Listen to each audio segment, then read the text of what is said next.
തിരുമേനി,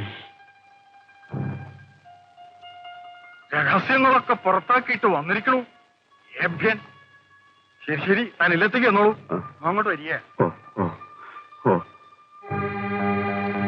ഉഗ്രപിശാചിനിയായ ധൂമാവതി, സംഹാരമൂർത്തിയായ വടയക്ഷിണി, രണ്ടുപേർക്കും എന്നെ സഹായിക്കാൻ കഴിഞ്ഞില്ലേ?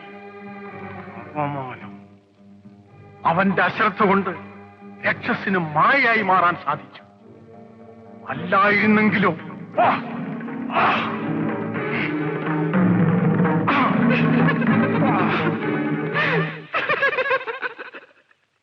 മതിയാക്കും. കൂടുതൽ ശക്തി ആർജിച്ച് വീണ്ടും വരും. ഞാൻ വിളിക്കാം.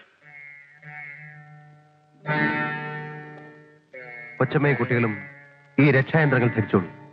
ശത്രുബാധകളൊന്നും ഇനി ഉണ്ടാവില്ല.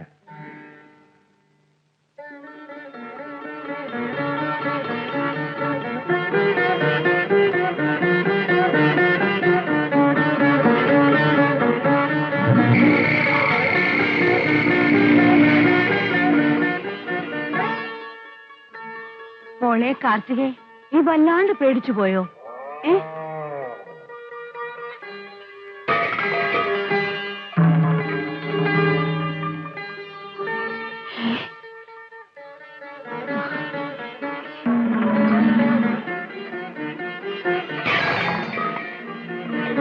അയ്യോ,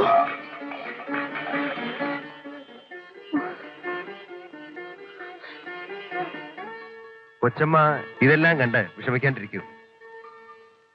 ഇനി ഒരാപത്തും ഉണ്ടാവില്ല. ശരീരത്തിൽ നിന്ന് രക്ഷായന്ത്രം നഷ്ടപ്പെടാണ്ട് സൂക്ഷിച്ചോളൂ.